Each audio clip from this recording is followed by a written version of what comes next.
You know what? I got a big bold prediction on Ford. And there's some people out there that don't agree, but I got a few things I want to tell you. So, number one, coming at you.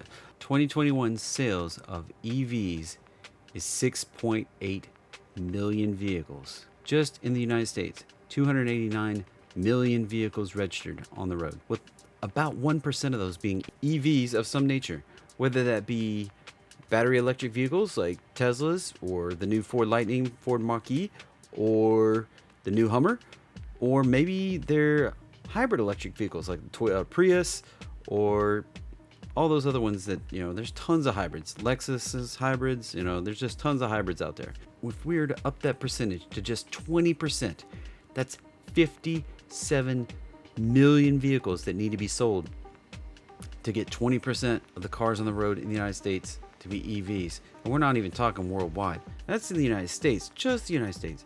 There are billions of cars worldwide.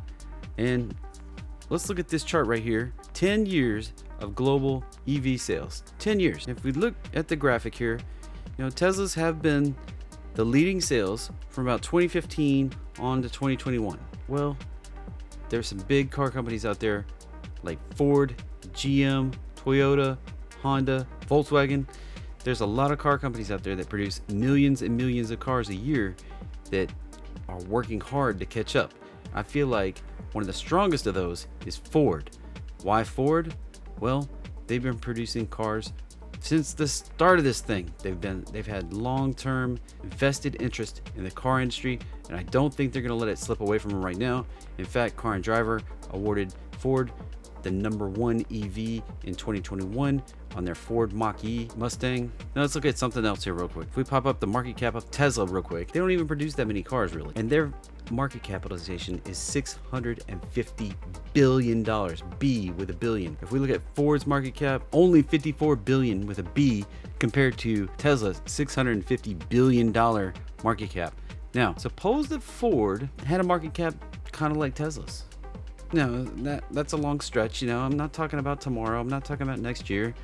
Well, give us a few years. What if Ford really goes all in EVs, really starts moving some EVs, gets their profit margins up, and they're able to grow their market cap similar to Tesla? That would be like, let's say just 10 times as much. $540 billion market cap for Ford. Well, think about what that would do to the stock price. That would 10x the stock price.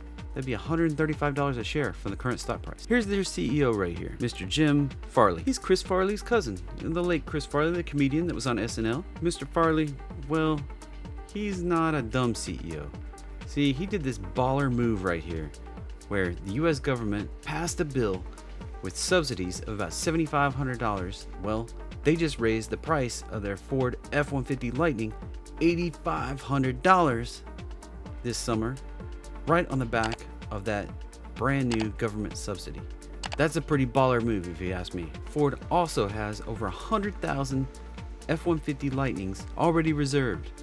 All they have to do is make them and get them out to the customers. Now look at their plans. They have some big plans. They plan to roll out 9 all-electric EVs, covering the whole gamut of cars in Europe. Ford has the capacity to manufacture huge amounts of vehicles, and I feel like they have first mover advantage with their truck on the road and their Mustang on the road. What's the actual prediction and how do we play it?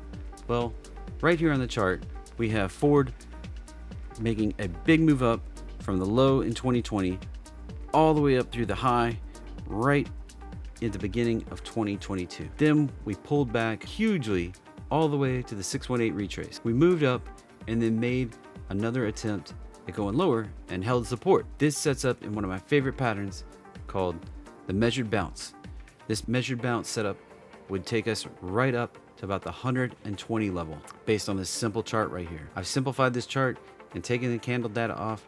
So all we do is measure right up here, right down here, and make a projection. That projection can take us right up in this zone, right up here around 72.